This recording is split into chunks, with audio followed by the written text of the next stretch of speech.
तुल्यं निजान्तर्गतं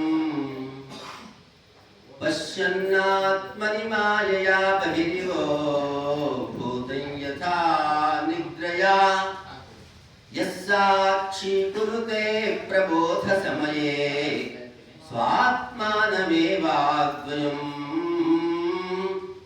तस्मै श्रीगुरुमूर्तये नमः ಶ್ರೀ ದಕ್ಷಿಣಾಮೂರ್ತಯೇ.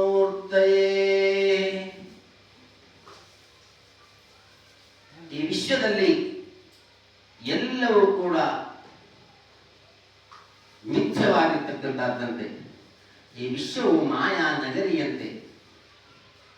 ಹೇಗೆ ಅದು? ವಿಶ್ವಂ ದರ್ಪಣ ದೃಶ್ಯಮಾನ ನಗರಿ. ಇದು ಕೇವಲ ಕಣ್ಣಿಗೆ ಗೋಚರಿಸುತ್ತದೆ, ಆದರೆ ಸತ್ಯವಲ್ಲ. ಯಾವ ಸುಖವೂ ಕೂಡ ಸತ್ಯವಲ್ಲ, ಯಾವ ಕಷ್ಟವೂ ಕೂಡ ಸತ್ಯವಲ್ಲ. ಹಾಗಿದ್ರೆ ಹೇಗೆ ಇದನ್ನ ಪ್ರತಿಪಾದಿಸ್ತೀವಿ ಅಂತ ಕೇಳಿದರೆ, ಒಬ್ಬಾತ ನಿದ್ರಾವಸ್ಥೆಯಲ್ಲಿ ಇರ್ತಾನೆ. ಆತ ಒಂದು ಕನಸನ್ನು ಕಾಣ್ತಾನೆ. ಕನಸಿನಲ್ಲಿ ಘೋರರು ಕಷ್ಟವನ್ನು ಕೂಡ ಆತ ಅನುಭವಿಸಬಹುದು, ಇಲ್ಲ ಸುಖವನ್ನು ಕೂಡ ಅನುಭವಿಸಬಹುದು. ಬೆಳಗಾದ ಮೇಲೆ ಆತ ಏನು ಮಾಡ್ತಾನೆ? ಇದೆಲ್ಲ ಸುಳ್ಳು ಅಂತ ಅವನಿಗೆ ಗೋಚರ ಆಗುತ್ತೆ. ಹಾಗೆಯೇ ಈ ಮಾಯಾನಗರಿಯಲ್ಲಿಯೂ ಕೂಡ ಇದು ಮಿಥ್ಯವಾಗಿರ್ತಕ್ಕಂಥದ್ದು. ಯಾಕೆ ಅಂತ ಕೇಳಿದರೆ, ನಾವೆಲ್ಲರೂ ಈ ಕ್ಷಣದಲ್ಲಿ ನಿದ್ರೆ ಮಾಡ್ತಾ ಇದ್ದೇವೆ. ನಿದ್ರಾ ಸಮಾಧಿ ಸ್ಥಿತಿ ಭೂತಂ ಯಥಾ ನಿದ್ರೆಯ. ನಾವೆಲ್ಲ ಜೀವಿಗಳು ನಿದ್ರೆಯನ್ನು ಮಾಡ್ತಾ ಇದ್ದೇವೆ. ಯಾಕೆ ನಿದ್ರೆಯನ್ನು ಮಾಡ್ತಾ ಇದ್ದೇವೆ ಅಂತ ಕೇಳಿದ್ರೆ, ಕಷ್ಟ ಮತ್ತು ಸುಖಗಳ ಮಧ್ಯದಲ್ಲಿ ವಿಲವಿಲನೆ ಒದ್ದಾಡ್ತಾ ಇದ್ದೇವೆ.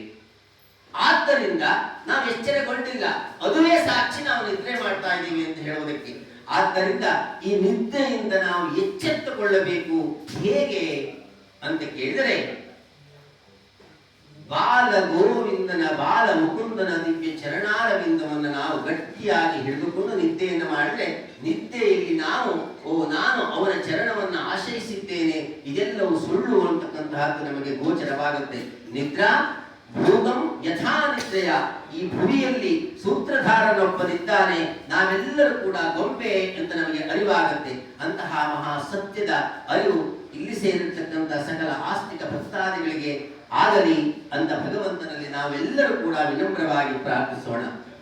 ಸತ್ಯಂ ಜ್ಞಾನಂ ಅನಂತಂ ಬ್ರಹ್ಮ. ಅತ್ಯಂತ ಪರಮ ಸುಖವಾಗಿರ್ತಕ್ಕಂಥ ಪರಮಾನಂದ ಭರಿತವಾಗಿರ್ತಕ್ಕಂಥ ಮಾಧವನ ದಿವ್ಯ ಚರಣದ ಆಶ್ರಯ ನಮಗೆಲ್ಲರಿಗೂ ಸಿಗಲಿ. ಇಲ್ಲಿ ಸೇರಿರ್ತಕ್ಕಂಥ ಸಕಲ ಸದ್ಭಕ್ತರಿಗೂ ಮಂಗಳ ಉಂಟಾಗಲಿ ಅಂತ ನಾವು ಪ್ರಾರ್ಥಿಸ್ತೇವೆ. ಒಂದು ದಿನ ಕಾಶಿ ಕ್ಷೇತ್ರದಲ್ಲಿ ಒಬ್ಬ ಬಡ ಬ್ರಾಹ್ಮಣನಿದ್ದನಂತೆ. ಆ ಬ್ರಾಹ್ಮಣ ಏನು ಮಾಡಿದ ಅಂತ ಕೇಳಿದ್ರೆ, ಹಸಿವೆ ಮತ್ತು ಬಾಯಾರಿಕೆಗಳಿಂದ ಬಾಧಿತನಾಗಿ ಎಲ್ಲರಿಂದರಲ್ಲಿ ಸುತ್ತಲಿದ್ದ. ಆ ಬ್ರಾಹ್ಮಣೋತ್ತಮನು ಭಗವದ್ ಭಕ್ತನಾಗಿದ್ದನಂತೆ. ಆತನ ಭಕ್ತಿಗೆ ಮೆಚ್ಚಿದ ಭಗವಂತ ಏನು ಮಾಡ್ದ? ಈತನನ್ನ ಪರೀಕ್ಷಿಸುವುದಕ್ಕೋಸ್ಕರ ಏನು ಮಾಡ್ತಾನೆ ಅಂತ ಕೇಳಿದ್ರೆ, ವೃದ್ಧ ಬ್ರಾಹ್ಮಣನ ವೇಷ ಧರಿಸಿ ಈ ಬ್ರಾಹ್ಮಣನ ಬಳಿಗೆ ಬರ್ತಾನೆ. ಬಂದು ಈ ಬ್ರಾಹ್ಮಣನ ಬಳಿ ಕೇಳ್ತಾನೆ, ಅಯ್ಯ ಯಾಕಿಂತೂ ಕಷ್ಟವನ್ನ ಕೊಡುತ್ತೀರಿ ಅಂತ ಪ್ರಶ್ನೆ ಮಾಡ್ತಾನೆ. ಯಾರು? ಭಗವಂತ ವೃದ್ಧ ಬ್ರಾಹ್ಮಣ ಸ್ವರೂಪದಿಂದ ಬಂದು. ಆವಾಗ ಈ ಬ್ರಾಹ್ಮಣ ಉತ್ತಮರು ಹೇಳ್ತಾರೆ, ಅಯ್ಯ ಖಂಡಿತವಾಗಿ ಈ ದಾರಿದ್ರ್ಯ ಕಷ್ಟ ಕೋಣಲಗಳಿಂದ ಮುಕ್ತಿಯಿಂದ ಪಡೆಯುವುದಕ್ಕೆ ನಿಮ್ಮ ಬಳಿ ಏನಾದರೂ ಉಪಾಯವಿದ್ದರೆ ಖಂಡಿತವಾಗಿ ನನಗೆ ತಿಳಿಸಿ ಅಂತ ವಿನಮ್ರವಾಗಿ ಬೇಡ್ಕೊಳ್ತಾನೆ. ಆಗ ವೃದ್ಧ ಬ್ರಾಹ್ಮಣ ಸ್ವರೂಪಿಯಾಗಿರ್ತಕ್ಕಂಥ ಭಗವಂತ ಈ ಬ್ರಾಹ್ಮಣೋತ್ತಮರಿಗೆ ಹೇಳ್ತಾರೆ, ಅಯ್ಯ ನೀವು ಶ್ರದ್ಧೆಯಿಂದ ಶ್ರೀ ಸತ್ಯನಾರಾಯಣ ಸ್ವಾಮಿ ವ್ರತವನ್ನು ಮಾಡ್ತಾ ಬನ್ನಿ, ಖಂಡಿತವಾಗಿ ನಿಮ್ಮ ಕಷ್ಟಗಳಿಂದ ನೀವು ಮುಕ್ತಿಯಿಂದ ಪಡಿತೀರಿ ಅಂತ ಹೇಳಿ ಅದೃಶ್ಯನಾಗಿ ಬಿಡ್ತಾನೆ ಭಗವಂತ. ಒಂದು ಕ್ಷಣ ಯೋಚಿಸ್ತಾರೆ ಬ್ರಾಹ್ಮಣೋತ್ತಮರು. ಆ ಬ್ರಾಹ್ಮಣ ಏನು ಹೇಳಿದ್ರಲ್ಲ, ಸಕಲ ಕಷ್ಟಗಳ ಮುಕ್ತಿಗಾಗಿ ಶ್ರೀ ಸತ್ಯನಾರಾಯಣ ಸ್ವಾಮಿಯನ್ನ ಪೂಜೆಯನ್ನು ಮಾಡಿ ಅಂತ ಹೇಳಿ ವೃಕ್ಷಗಳ ಅದೃಶ್ಯರಾಗಿದ್ದಾರೆ. ಅವರು ಒಂದು ಸತ್ಯವಿರಬಹುದು ಅಂತ, ಸತ್ಯವಿದೆ ಅಂತ ಅದರಲ್ಲಿ ನಂಬುತ್ತಾರೆ, ವಿಶ್ವಾಸವನ್ನು ಇಡ್ತಾರೆ. ಆ ಬ್ರಾಹ್ಮಣೋತ್ತಮರು ವಿಶ್ವಾಸವನ್ನು ಇಟ್ಟು ಏನು ಮಾಡ್ತಾರೆ ಅಂತ ಕೇಳಿದ್ರೆ, ತನ್ನೆಲ್ಲ ಕಷ್ಟಗಳು ನಿವಾರಣೆಯಾದರೆ ತಾನೂ ಕೂಡ ಶ್ರೀ ಸತ್ಯನಾರಾಯಣ ಸ್ವಾಮಿ ವ್ರತವನ್ನ ಮಾಡುತ್ತೇನೆಂದು ಮನಸ್ಸಿನಲ್ಲಿ ಹರಿಸಿಕೊಳ್ತಾರೆ. ತಮ್ಮ ಮನೆಗೆ ಹೋಗ್ತಾರೆ, ತಮ್ಮ ಮಡದಿಗೆ ವಿಷಯವನ್ನು ಹೇಳ್ತಾರೆ. ಮಾರನೆಯ ದಿನ ಪುನಃ ಭಿಕ್ಷೆಯನ್ನು ಬೇಡುವುದಕ್ಕೆ ಪಟ್ಟಣಕ್ಕೆ ಬರ್ತಾರೆ. ಎಂದಿನಂತೆ ಭಿಕ್ಷೆಯನ್ನು ಬೇಡ್ತಾ ಇದ್ದಾರೆ. ಆಶ್ಚರ್ಯ ಅವರಿಗೆ ಕಾದಿತ್ತು.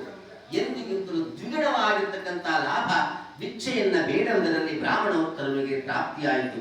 ಅವರಿಗೆ ಅರಿವಾಯಿತು, ಇದು ನಾನು ಶ್ರೀ ಸತ್ಯನಾರಾಯಣ ಸ್ವಾಮಿ ವ್ರತವನ್ನು ಹರಿಸಿಕೊಂಡಿದ್ದರಿಂದ ಇಂದು ನನಗೆ ಲಾಭವಾಗಿದೆ ಅಂತ ತಿಳಿದ ಬ್ರಾಹ್ಮಣೋತ್ತಮರು ಅತ್ಯಂತ ಸಂತೋಷದಿಂದ ಪುನಃ ತಮ್ಮ ಮನೆಗೆ ಬಂದು ತಮ್ಮ ಮಡದಿಯಿಂದೊಳಗೂಡಿಕೊಂಡು ನೆಂಟರಿಷ್ಟರಿಂದೊಳಗೂಡಿಕೊಂಡು ತಮ್ಮ ಮನೆಯಲ್ಲಿ ಶ್ರದ್ಧೆಯಿಂದ ಶ್ರೀ ಮಾಡ್ತಾರೆ.